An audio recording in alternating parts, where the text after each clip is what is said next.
Assalamu alaikum wa rahmatullahi wa barakatuh. Bonjour à tous. Dans cette vidéo, nous allons aborder le premier chapitre du modèle qui est l'amplificateur opérationnel. Présenté par Benzima Mouchouria, maître assistante classe B à l'université 20 août 1955 Skikda. On commence par les objectifs spécifiques de ce chapitre. Il vise à connaître les caractéristiques fondamentales, comprendre les différents types d'amplificateurs opérationnels, savoir analyser et concevoir des circuits simples avec des amplificateurs opérationnels. Passons maintenant à l'introduction. Un amplificateur opérationnel est un circuit intégré composé de nombreux transistors. Il se présente le plus souvent sous la forme d'un boîtier plastique à 8 branches. L'amplificateur opérationnel est un composant fondamental dans l'électronique analogique. Il s'agit d'un amplificateur à haute impédance d'entrée et faible impédance de sortie, conçu pour effectuer diverses opérations mathématiques de base comme l'addition, la soustraction, l'intégration, la dérivation et d'autres applications comme la commande du moteur. Voici le symbole de l'amplificateur opérationnel. Se comporte d'une entrée inverseuse V- et une entrée non inverseuse V+, Vs la tension de sortie et les deux tensions de polarisation VCC+ et VCC-. En continuation sur ce point constitution interne d'un amplificateur opérationnel, on a les deux entrées VCC et la tension de décalage.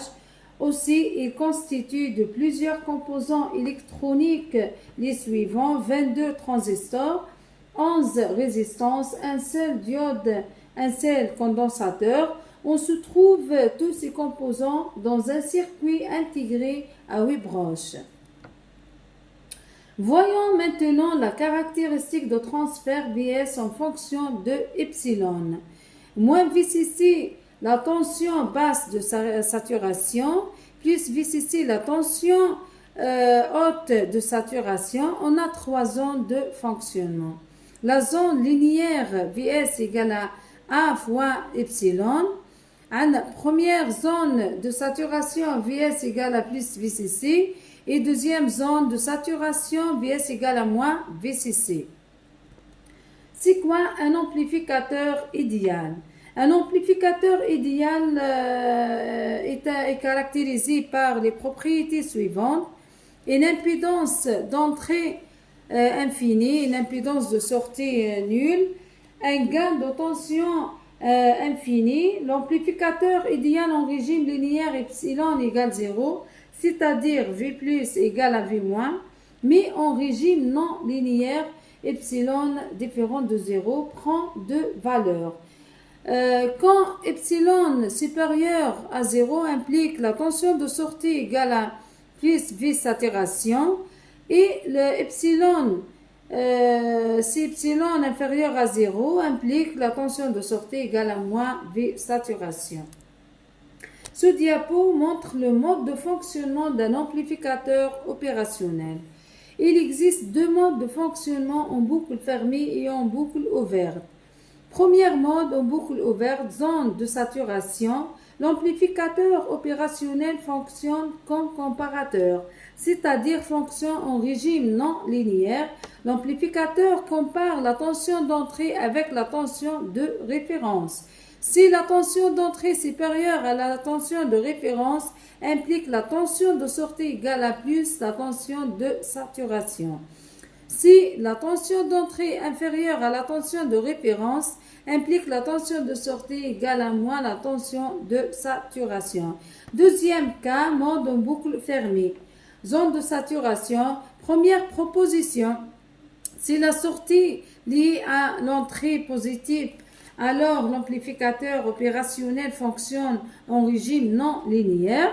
Deuxième proposition, mode boucle fermée, c'est-à-dire zone linéaire. Si la sortie liée à l'entrée inverseuse, c'est-à-dire réaction négative, alors l'amplificateur opérationnel fonctionne en régime linéaire, c'est-à-dire mode en boucle fermée.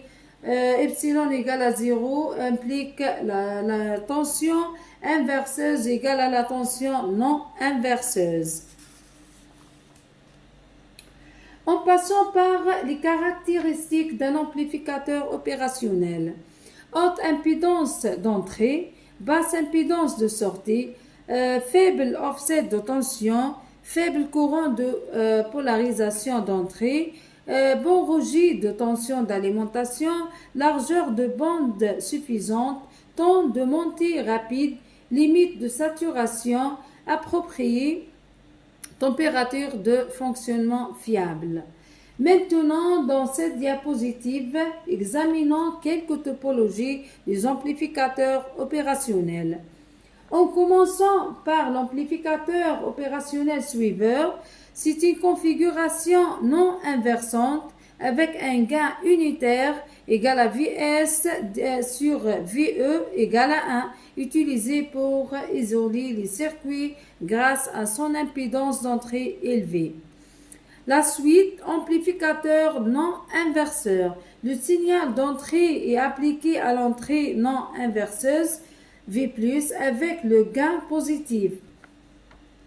Le signal de sortie a la même phase que l'entrée. Passons à l'amplificateur inverseur. Le signal d'entrée appliqué à l'entrée inverseuse avec un gain négatif. Le signal de sortie est inverse par rapport à l'entrée.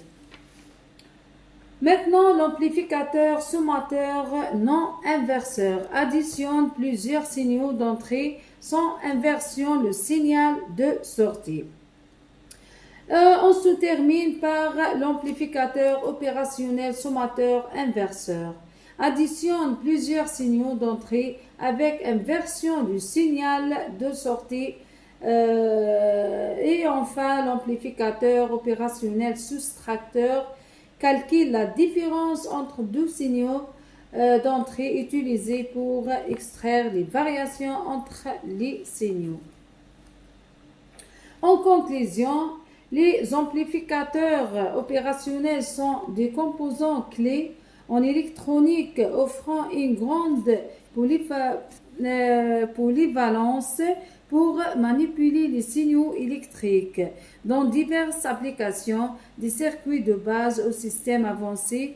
Leur précision et leur stabilité les rendant essentiels dans de nombreux domaines tels que les dispositifs médicaux et les systèmes de communication. Maîtriser leur configuration et fonction est crucial pour les ingénieurs cherchant à innover dans la conception circuits modernes, faisant des amplificateurs opérationnels une pierre angulaire de l'électronique contemporaine. Merci pour votre attention.